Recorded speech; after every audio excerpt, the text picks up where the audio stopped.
Ирандагы Ростов Дон ярында урнашкан искиткеч матур шәһәр. Аңа 1749 елда нигез салынган. Ул Мәскәүдән 1226 километр көньяк-көнчыгыштарак урнашкан.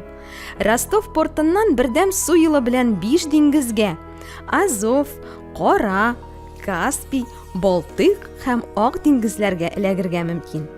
1987 елдан Ростовта яшәүчеләрнең саны 1 миллионнан артып китә. Бүген Ростов халык саны буенча Россиядә 10-нчы урында тора. Ростовның визит карточкасы дип 1935 елда төзелгән Максим Горький исемендәге өлкә драма театрын санарга мөмкин. Халыкта аны үзенчәлекле тышкы кыяфәте өчен трактор дип атыйлар. Ул Россиядә генә түгел, Европада да иң зур драма театры бинасы булып санала. Шәһәрдә 450-дән артык архитектура һәйкәле сакланган. Шәһәр думасы бинасы күбрәк затлы сарайны хәтерләтә. Проект авторы Александр Померанцев.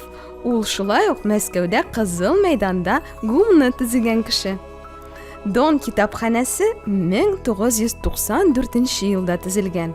Монда кергән кунакларны үсемлекләр, скульптуралар һәм фонтан каскады белән бизәлгән пыяла түшәм астындагы кышкы бакча каршы ала.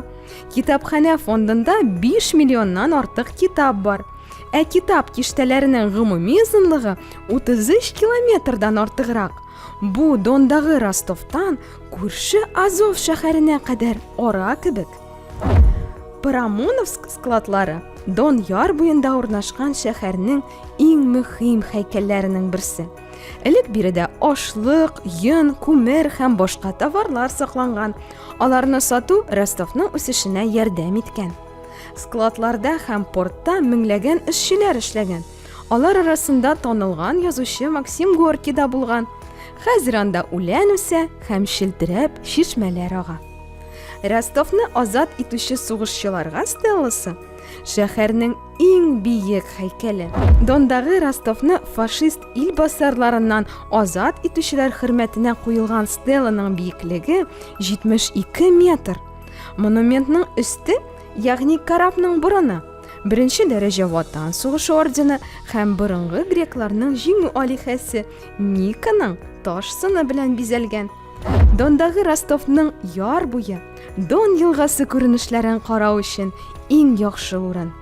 Моннан тыш Ростов яр буе ачык һавадагы скульптуралар музее диярлек. Монда адмирал Федор Ушаков һәйкәлен күрергә мөмкин. Шулай ук бу шрамлы, тукымасыз рәссам скульптурасы да игътибарны җәлеп итә. Аның тәрәзәсендә истәлекле фотолар ясап була. Ростов турында күп сөйләргә мөмкин. Ләкин аны бер тапкыр үз күзләрең белән күрү, 100 тапкыр ишетү һәм укуга караганда яхшырак.